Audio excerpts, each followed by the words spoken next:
चेन्नई नगर के सभी सम्माननीय नागरिक बंधुओं, माताओं, बहनों, मैं बहुत आभारी हूं आप सभी का और विशेष रूप से श्री शोभाकांत जी का, प्रदीप भाई का, निरंजन भाई का, मेघानी भाई, इन सब का बहुत आभारी हूं कि इन सब की प्रेरणा से मुझे आपके बीच में एक ऐसे विषय पर बात करने का मौका मिला जिन विषयों पर मैं पहले बात नहीं करता था। हमारी जो चिकित्सा और स्वास्थ्य का विषय है, इस पर बात करने की प्रेरणा मुझे पिछले 3-4 साल पहले हुई, जब मैंने भारत सरकार को एक पत्र लिखा था। मैंने भारत देश की सरकार के स्वास्थ्य मंत्री को एक पत्र लिखा था, ये जानने के लिए कि हमारे देश के लोगों की स्वास्थ्य की स्थिति क्या है। हमारे देश की सरकार हर 10-10 साल में एक जनसंख्या की गणना कराती है, जिसको सेंसस कहते हैं हमारे देश में। तो जब सेंसस होता है तब उस समय ये भी गणना की जाती है कि कितने लोग बीमार हैं, किनको क्या क्या बीमारी है और कितने लोग स्वस्थ हैं, कितने संपूर्ण स्वस्थ हैं, कितने आधे स्वस्थ हैं। तो मैंने आज से लगभग 4 साल पहले एक पत्र लिखा था स्वास्थ्य मंत्री को और उसमें एक ही प्रश्न पूछा था कि भारत के लोगों की स्वास्थ्य की स्थिति क्या है। तो हमारे देश के मंत्री महोदय के सचिव ने, सेक्रेटरी ने उत्तर दिया कि देश के लोगों की स्वास्थ्य की जो स्थिति है उसके लिए हम आपको पूरा डाटा भेज रहे हैं, आप उसका अध्ययन करके खुद अंदाजा लगा लीजिए। तो सरकार ने जो मुझको डाटा भेजा वो 1-2 पन्ने का नहीं था, वो काफी 600-700 पन्ने का मोटा सा एक पुलिंदा था। उसमें जो सेंसस की रिपोर्ट थी वो पूरी उन्होंने लिखी थी। वो पढ़कर मुझे बहुत परेशानी हो गई। परेशानी क्या हो गई कि उसमें उन्होंने बताया कि लगभग 112 करोड़ लोग इस देश में रहते हैं और 112 करोड़ लोगों में स्वस्थ लोगों की संख्या गिनती की 25 से 30 करोड़ है। बस 25 से 30 करोड़ लोग ऐसे हैं इस देश में जिनको स्वस्थ कहा जा सकता है, जिनको किसी तरह का कोई रोग नहीं है, शारीरिक रूप से भी और मानसिक रूप से भी। बाकी जितने भी लोग हैं सभी को कुछ न कुछ तकलीफें हैं। जैसे भारत सरकार के विशेषज्ञों ने ये कहा कि 5 करोड़ लोग इस देश में हैं जिनको डायबिटीज है, मधुमेह है, खराब बीमारी है। दुनिया के ज्यादातर डॉक्टर कहते हैं कि ये जल्दी ठीक नहीं होने वाली बीमारी है और ये 5 करोड़ लोगों को हो गई है। और विशेषज्ञ ये कहते हैं उस रिपोर्ट में कि अगर यही गति और रफ्तार से डायबिटीज बढ़ती गई तो अगले 2014 तक लगभग 10 से 12 करोड़ लोगों को ये होगी। फिर उस रिपोर्ट में उन्होंने कहा है कि 12 से 13 करोड़ लोग ऐसे हैं जिनको लंग्स इन्फेक्शन की भिन्न भिन्न बीमारियां हैं, जैसे दमा है, अस्थमा है, सांस फूलती है, ब्रोंकियल अस्थमा है, ट्यूबरकुलोसिस है, ऐसे 12-13 करोड़ लोग।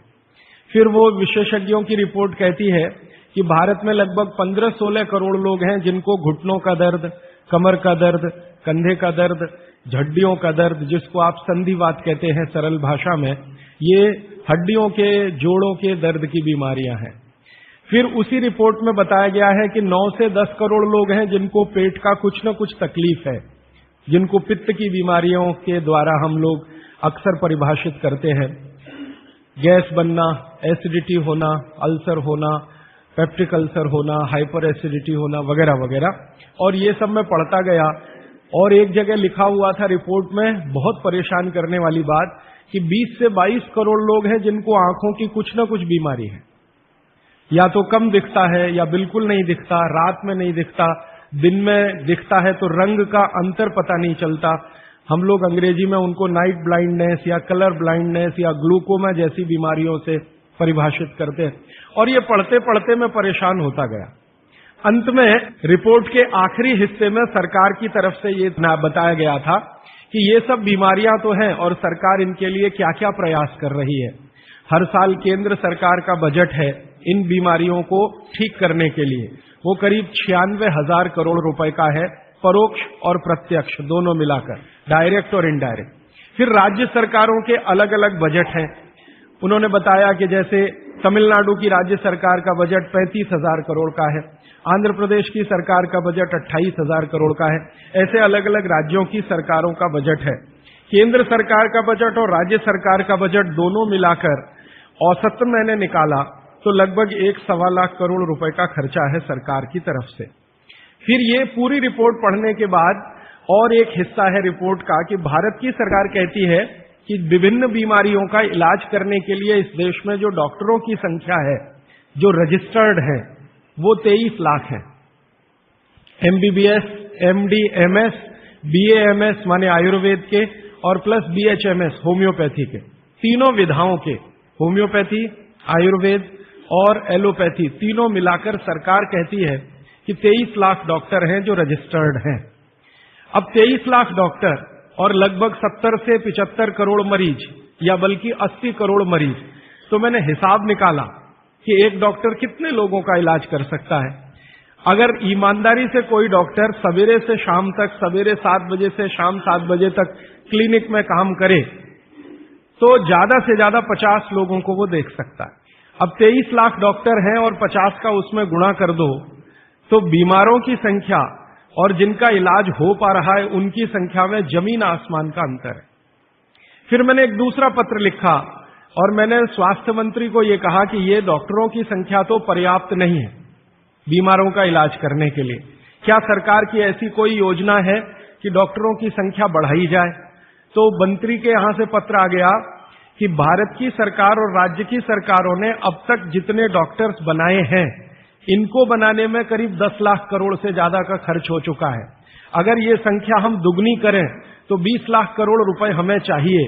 सरकार के पास इतना धन उपलब्ध नहीं है, इसलिए ये व्यवस्था कैसे आगे बढ़ेगी मालूम नहीं। फिर मैंने भारत सरकार को याद दिलाया कि भारत सरकार ने एक अंतर्राष्ट्रीय समझौता किया हुआ है जिसमें कई देश शामिल हैं और वो समझौते का टाइटल है 2014 तक सभी स्वस्थ। भारत में सन 2014 तक सभी को स्वस्थ हो जाना है, ये सरकार का समझौता है। तो 2014 तक कैसे होने वाला है? मुझे नहीं लगता कि कोई होने की संभावना है। और सरकार स्वीकार करती है कि जिस गति से सरकार काम कर रही है, अगर सभी हिंदुस्तानियों को स्वास्थ्य दिया जाए, चिकित्सा दी जाए, तो कम से कम 350 साल लगेंगे। ये कैलकुलेशन मैंने कैसे निकाला?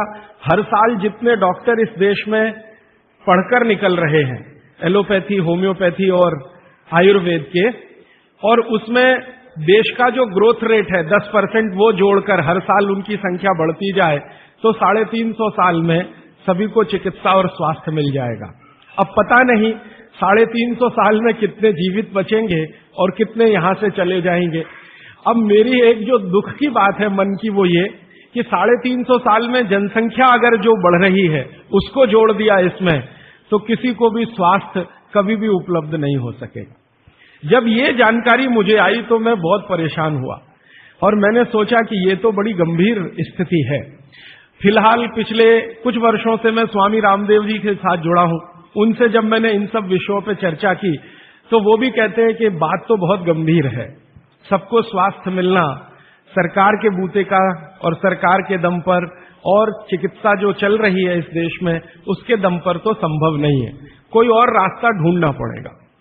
अब दूसरा रास्ता ढूंढने के लिए मैंने भारत देश के कई बड़े चिकित्सकों से बात करना शुरू किया। ऐसे वैद्यों से बात करना शुरू किया जो आयुर्वेद के बड़े पंडित माने जाते हैं इस देश में। विशेष रूप से एक वैद्य हैं हार्डीकर, पूना में रहते हैं और उनका भारत में बहुत बड़ा ऊंचा स्थान है। आजकल हिंदुस्तान के आयुर्वेद चिकित्सा के जो विशेषज्ञ हैं वो उनको आधुनिक चरक कहते हैं। इतनी ऊंची स्थिति है उनकी, हार्डीकर जी की। उम्र उनकी लगभग 85 वर्ष हो चुकी है। मैंने हार्डीकर जी से कहा कि भारत की चिकित्सा की जो स्थिति है वो ये है, सरकार कहती है, आप क्या मानते हैं? तो उन्होंने कहा कि भारत में किसी को भी सरकार के भरोसे चिकित्सा कभी नहीं मिल सकती। अगर कोई व्यक्ति चाहे तो अपनी चिकित्सा स्वयं करे, तभी रास्ता खुलेगा और कोई रास्ता नहीं। हार्डीकर जी ने एक दिन मुझे कहा कि तुम जानते हो 200 साल पहले हिंदुस्तान में लोग बीमार नहीं थे इतने। तो मैंने कहा आप कैसे कहते हैं? उन्होंने कहा स्टेटिस्टिक्स देख लो, आंकड़े देख लो। तो 200 साल पहले के भारत के लोगों के चिकित्सा और स्वास्थ्य के आंकड़े मैंने इकट्ठे किए जो अंग्रेजों की सरकार के द्वारा तैयार किए गए थे, क्योंकि उस समय भारत में अंग्रेजों की सरकार चलती थी। तो मुझे हैरानी हुई कि आज जितने बीमार हैं और उस समय जितने बीमार थे, आज जितनी जनसंख्या है, और 200 साल पहले जितनी जनसंख्या है, वो सब बातों को ध्यान में रखते हुए मैं अगर आपको सरल भाषा में कहूं कि अगर आज 100% लोग बीमार हैं तो 200 साल पहले मुश्किल से 8 या 10% लोग ही बीमार थे। अब वो 8 से 10% लोगों की चिकित्सा के लिए अंग्रेजों ने एलोपैथी व्यवस्था यहां शुरू की थी, जो शायद पर्याप्त रही होगी क्योंकि बीमारों की संख्या बहुत कम थी। आज बीमारों की संख्या हमारी कुल संख्या की 70 से 80% हो गई है और ये चिकित्सा लगभग फेल हो गई है। पिछले 60 वर्षों में आजादी के बाद आप सब जानते हैं, सरकार भी मानती है इस बात को कि जितना विकास हुआ है एलोपैथी चिकित्सा का, जितने डॉक्टर बढ़े हैं, जितनी दवाएं बढ़ी हैं, जितने हॉस्पिटल्स बढ़े हैं, जितनी सुविधाएं बढ़ी हैं, उतनी बीमारियां कई गुना गति से बढ़ गई। अब न हॉस्पिटल पर्याप्त हैं न डॉक्टर पर्याप्त हैं। आप अक्सर आए दिन अखबारों में समाचार पढ़ते होंगे, टीवी पर देखते होंगे कि लोगों को बिना इलाज के मर जाना पड़ता है, बिना दवा के मर जाना पड़ता है, हॉस्पिटल के बाहर बेचारे पड़े रहते हैं और डॉक्टर कहते हैं कि उनके ऊपर काम का इतना बोझा है कि वो सभी पेशेंट को अटेंड नहीं कर सकते। ये दोनों तरफ की बातें समझने के बाद मुझे वैद्य हार्डीकर जी की बात समझ में आई कि सब लोग अपनी चिकित्सा करने लगे हैं तो रास्ता खुलता है सभी के स्वस्थ होने का। तो मैंने एक दिन हार्डीकर जी को पूछा कि क्या यह संभव है कि हर आदमी अपनी चिकित्सा खुद कर ले, तो डॉक्टर की क्या जरूरत है? तो उन्होंने कहा है कि डॉक्टर क्या करता है, डॉक्टर क्या करता है, आपसे कुछ बातें पूछेगा, आपको भूख लगती है कि नहीं, प्यास लगती है कि नहीं, नींद आती है कि नहीं, खाना अच्छा लग रहा है कि नहीं, वगैरह वगैरह, और ये सब आप उसको बताएंगे। ये सब बताने के बाद वो अपना कंक्लूजन आपको बताएगा कि आपको फलाना रोग हुआ है या आपको ऐसी तकलीफ हुई है। मतलब क्या है, डॉक्टर ने जो कुछ बताया आपके कहने पर, वो कोई भगवान तो नहीं है, ऐसा डॉक्टर तो कहीं नहीं है कि जो आप कुछ भी ना कहो और बता दे कि आपको ऐसा है। शायद 250-300 साल पहले रहे होंगे ऐसे कुछ चिकित्सक जो नाड़ी देखते ही बात करते थे कि आपने 10 दिन पहले ये खाया। हार्डीकर जी ने मुझे बताया कि ऐसे वैद्य रहे हैं इस देश में जो 1 मिनट आपकी नाड़ी पकड़ लें तो बता देंगे कि कल क्या खाया, 2 दिन पहले क्या खाया, 4 दिन पहले क्या खाया, 10 दिन पहले क्या खाया। अब ऐसे लोगों की कमी बहुत है इस देश में, संख्या भी कम है। तो हार्डीकर जी ने मुझे कहा कि आप जो बताते हैं डॉक्टर उस पर से अपना तय करता है, लेकिन उसमें भी वो पक्का नहीं होता। एलोपैथी चिकित्सा में तो सिद्धांत ही है trial and error, trial and error, trial and error, माने कोशिश करो और गलतियां करो, कोशिश करो और गलतियां करो, कोशिश करो, माने तीर चलाओ, लगे तो ठीक, नहीं तो तुक्का। ये बात हार्डीकर जी के मुंह से सुनी तो मुझे लगा कि वो आयुर्वेद चिकित्सक हैं, शायद इसलिए ऐसा बोलते होंगे। फिर मैंने ये बात कंफर्म करने के लिए एलोपैथी के कई बड़े डॉक्टरों से बात की, बहुत बड़े बड़े डॉक्टरों से बात की, दिल्ली में, मुंबई में। वो कहते हैं कि देखो बात तो सही है लेकिन हम इसको जाहिर में नहीं कह सकते, माने आप जैसे लोगों के सामने नहीं कह सकते कि हम सब ट्रायल एंड एरर पे काम करते हैं, हम सब तीर चलाते हैं, लग जाए तो ठीक है नहीं तो तुक्का है। माने आपका जो इलाज किया जाता है वो एक कुछ एजम्पशंस के आधार पर है, कंफर्म कुछ भी नहीं है उसमें। काम कर गया तो ठीक है, नहीं तो आप तो मर ही जाएंगे। डॉक्टर कहेगा मैंने तो बहुत कोशिश की, अब मैं क्या कर सकता हूं, और आप चुपचाप अपने पेशेंट की डेड बॉडी लेके वहां से चले आएंगे। मैं आपको एक बहुत गंभीर बात कहना चाहता हूं। हिंदुस्तान के एलोपैथी चिकित्सा के शीर्षस्थ डॉक्टर जो इस देश में हैं, उनकी एक संस्था है, वो संस्था की एक कॉन्फ्रेंस में मैं चला गया था गलती से। एक डॉक्टर मुझे पकड़ के ले गया था, मेरा जाने का तो कोई अधिकार नहीं था लेकिन डॉक्टर ले गया था। वो कहता था कि तुम सुनना बस बैठ के, हम बात क्या करते हैं, कुछ बोलना नहीं, कुछ कहना नहीं, रिएक्ट नहीं करना, बस सुनना, हम देखो क्या बातें करते हैं। तो उस कॉन्फ्रेंस में 3 दिन में बैठा रहा दिल्ली में। जो बातें होती हैं वो आपको सुना दी जाए तो आप किसी भी एलोपैथी चिकित्सक के पास नहीं जाएंगे। वो बिल्कुल इस तरह से बातें करते हैं जैसे कोई कसाई बकरे को काटने से पहले बात करता है। ऐसी स्थिति इस देश में आ गई है। फिर 3 दिन सुनने के बाद मैं परेशान हो गया, तो मैंने वो डॉक्टर से कहा मैं जाना चाहता हूं। उसने कहा अब तुम समझ गए हम लोग क्या हैं? तो मैंने कहा ये आपने मुझे समझाया क्यों? तो उन्होंने कहा तुम एक काम कर सकते हो जो हम नहीं कर सकते, कि ये बातें दूसरों को समझा दो। ऐसी स्थिति है। उसमें जो सबसे गंभीर बात हुई थी वो मैं आपको एक वाक्य में कहना चाहता हूं। वो ये कहते थे, सभी डॉक्टर एक दूसरे से सहमत होते हुए, कि 250 वर्षों में एलोपैथी चिकित्सा ने एक ही काम किया है, दर्द से लड़ने का, बस, इसके अलावा कुछ नहीं। 250 वर्षों में एलोपैथी चिकित्सा ने एक ही रिसर्च किया है, एक ही काम किया है, एक ही शोध किया है, वो दर्द से लड़ने का, इसके आगे कुछ नहीं है। और ये बात मैं बहुत घंटों घंटों सोचता रहा, तब जाकर मुझे मन में प्रेरणा हुई कि मुझे तो भारत के लोगों को कुछ और बताने की जरूरत है। तब मैंने हार्डीकर जी को पूछा कि अब मेरे समझ में आया, आप बताइए क्या करना चाहिए। तो उनका, देखो, आयुर्वेद एक ऐसी चिकित्सा पद्धति है जिसमें महान महान लोगों ने, चरक ऋषि, सुश्रुत ऋषि, बागभट्ट ऋषि, निघंटु ऋषि, पाराशर ऋषि, ये सब महान महान लोगों ने एक बात कॉमन कही है, और वो ये कही है कि जो व्यक्ति मरीज होता है वो सबसे अच्छा डॉक्टर हो सकता है। इसको आप गंभीरता से मनन करते रहिए। ये बात चरक ने भी कही है, सुश्रुत ने भी कही है, बागभट्ट ने कही है, निघंटु ने कही है, पाराशर ने कही है, कि जो रोगी होता है वो सबसे अच्छा डॉक्टर हो सकता है, क्योंकि उसको अपने दुख और तकलीफ का जितनी गहराई से महसूस हो सकता है वो किसी भी डॉक्टर को नहीं होता। जो अपने दुख तकलीफ को गहराई से महसूस कर सकता है वो चिकित्सा भी कर सकता है, बस उसको कुछ ज्ञान की जरूरत है। और कुछ ज्ञान, ज्यादा नहीं, थोड़ा सा ज्ञान अगर उसके जीवन में है तो वो कहते हैं कि वो हर तरह की बीमारी से लड़ सकता है और दूसरों को मदद कर सकता है। उनके इस वाक्य से मुझे बहुत प्रेरणा हुई कि जो रोगी है वो सबसे अच्छा चिकित्सक हो सकता है।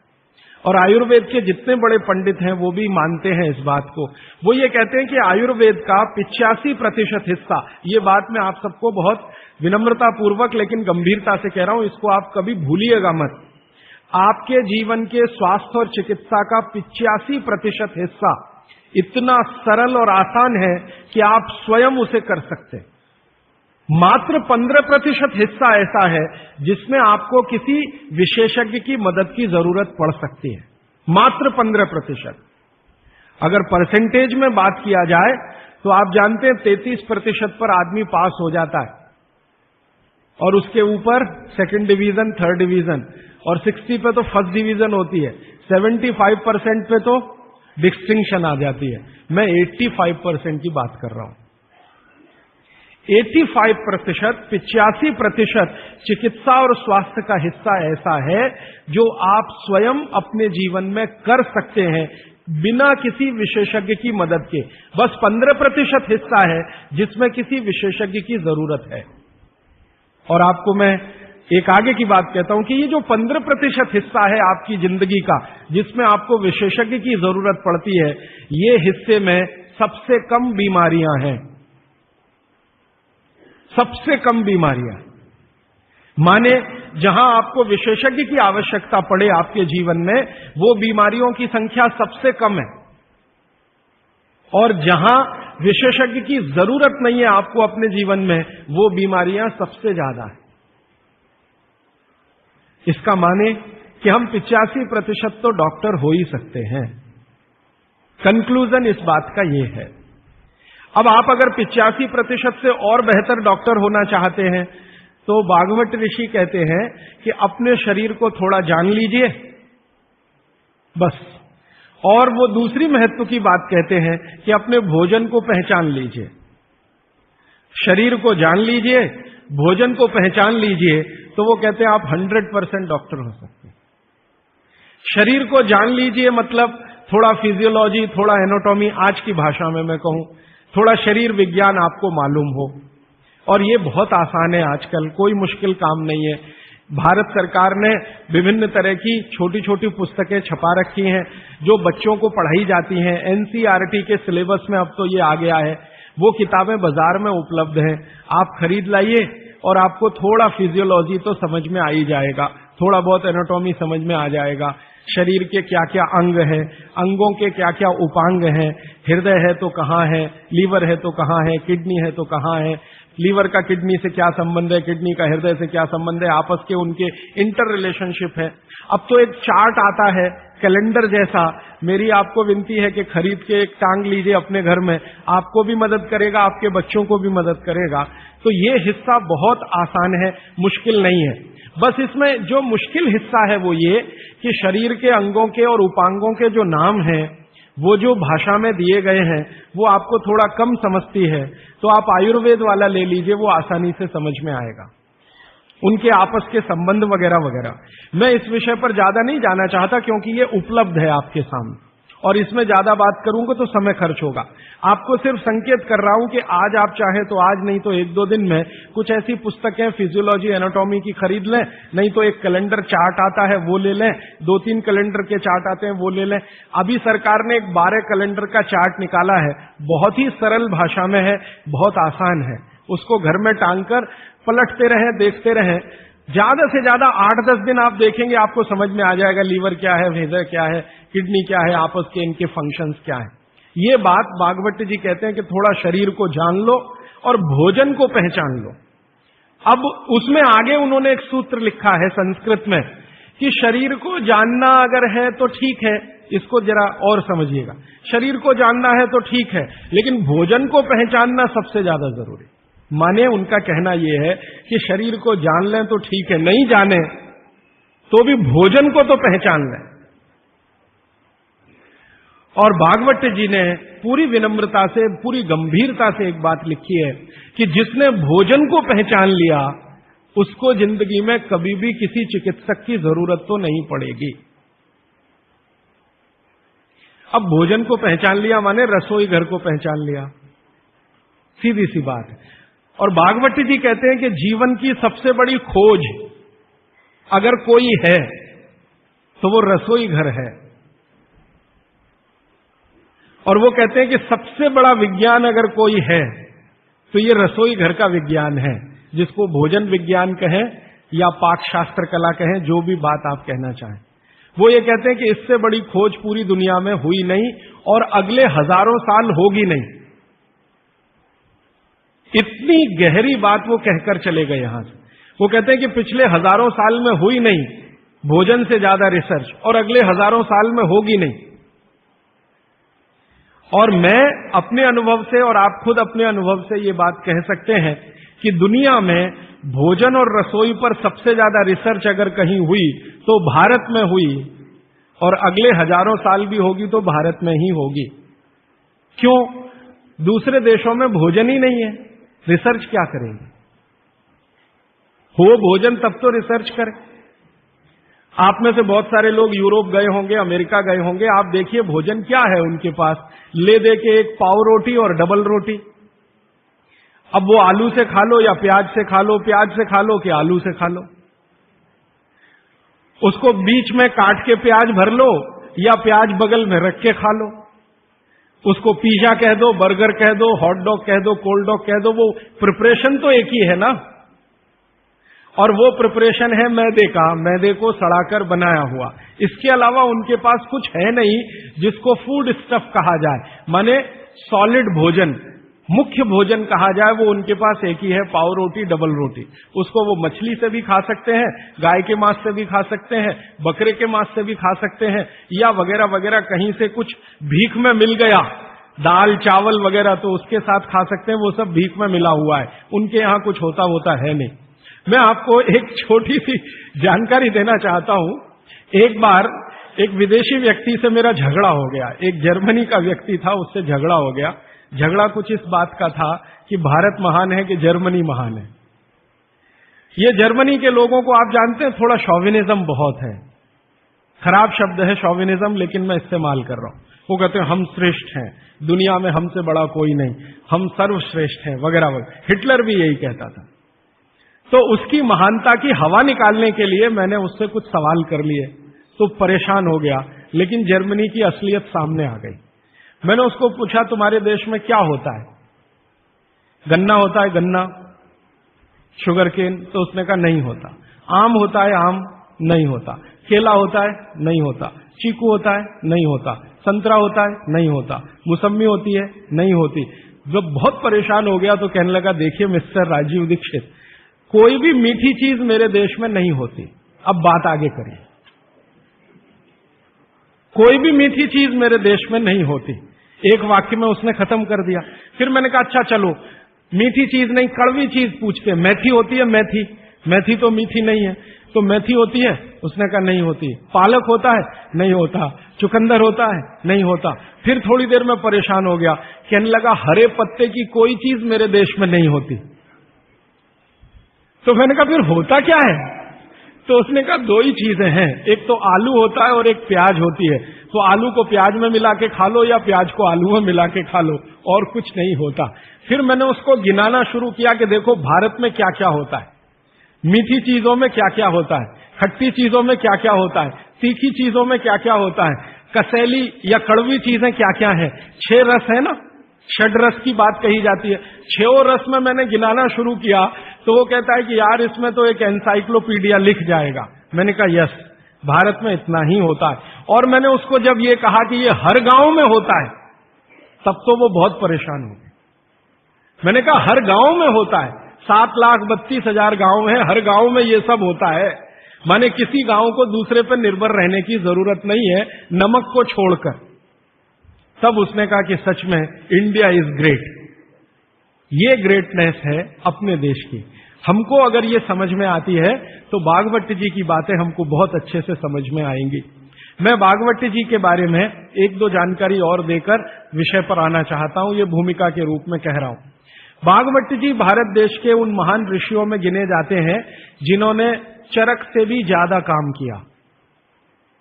ये बात को बहुत ध्यान से आप सुनिएगा, लेकिन मैं विनम्रतापूर्वक कह रहा हूं। अब तक हमने बार बार चरक का नाम सुना है, चरक चरक चरक। भागवत जी चरक के शिष्य थे और चरक ने जितने साल काम किया उससे 1.5 गुना ज्यादा काम भागवत जी का है। चरक जी के जाने के बाद चरक ने जो सूत्र लिखे हैं, जो उनकी खोज है, रिसर्च है, चरक संहिता जो पूरा का पूरा शास्त्र है, उसके एक एक सूत्र को प्रमाणित करने का काम भागवत जी ने किया। प्रमाणित करने का मतलब ऑब्जर्वेशन करना, फिर जैसा रिजल्ट है वैसा ही प्राप्त करना। जैसे चरक ऋषि ने कहा ये खाने से ये होता है, मान लो उन्होंने एक स्टेटमेंट कर दिया कि ये वस्तु खाने से ये होता है। भागवत जी ने उसको प्रमाणित करने में 25 साल लगा दिए, 20 साल लगा दिए, 30 साल लगा दिए, और जब तक देख नहीं लिया तब तक उसको लोगों को कहने लायक नहीं माना। हमारे आयुर्वेद चिकित्सा शास्त्र के जो विशेषज्ञ हैं वो ये मानते हैं कि चरक जो थे महापंडित थे, बहुत ऊंचे स्थान के व्यक्ति थे, लेकिन भागवत जी थे वो साधारण आदमियों के चिकित्सक थे। इसका मतलब क्या है? इसका मतलब यह है कि चरक ने जो बातें बहुत गहराई से और गूढ़ शब्दों में कही हैं, भागवत जी ने उनको बहुत सरल करके साधारण लोगों की समझ में आए वैसा प्रस्तुतिकरण कर दिया है। भागवत जी की ये 2 पुस्तकें अष्टांग हृदयम और अष्टांग संग्रहम पढ़ने के बाद मुझे लगा कि मैंने चरक को पढ़ लिया, सुश्रुत को पढ़ लिया, निघंटु को पढ़ लिया, सबको पढ़ लिया, क्योंकि उन्होंने सबका निचोड़ डाल दिया उसमें। और वो ये कहते हैं कि अब मैंने जो तैयार कर दिया है अष्टांग हृदयम या अष्टांग संग्रहम, ये आम आदमी के लिए है। वो चाहे तो इसका पालन करे और अपने जीवन में मेरी तरह से सुखी और निरोगी रहे। भागवत जी 135 वर्ष तक जिंदा रहे और उनके शिष्य बताते हैं कि उन्होंने इच्छा मृत्यु को धारण किया। माने उनकी इच्छा हो गई थी कि अब बहुत दिन जिंदा रहने से कोई फायदा नहीं है, तो मृत्यु को वरण किया। ऐसे पंडित आदमी, इतनी कमांड अपने शरीर पर। और वो ये कहते हैं जब मृत्यु को जा रहे थे तो उनके शिष्य कह रहे थे कि परेशान हम हो जाएंगे, आप चले जाएंगे। उनका कोई परेशानी नहीं है, ये शरीर छोड़ूंगा दूसरा धारण करूंगा, जैसे तुम शर्ट बदलते हो मैं बदल लूंगा, लेकिन अब मुझे जाना चाहिए, इस शरीर का सीमा हो गया है। ऐसे व्यक्ति जिन्होंने मृत्यु को धारण किया अपनी इच्छा से, उन्होंने जो कुछ अपने जीवन में किया है वो 2 ही पुस्तकों में सारा समाहित है, तीसरी कोई पुस्तक उन्होंने लिखी नहीं। और वही दोनों पुस्तकों में कुल मिलाकर 7,000 सूत्र हैं। 7,000। 2 पुस्तकों में कुल मिलाकर 7,000 सूत्र हैं। सभी सूत्र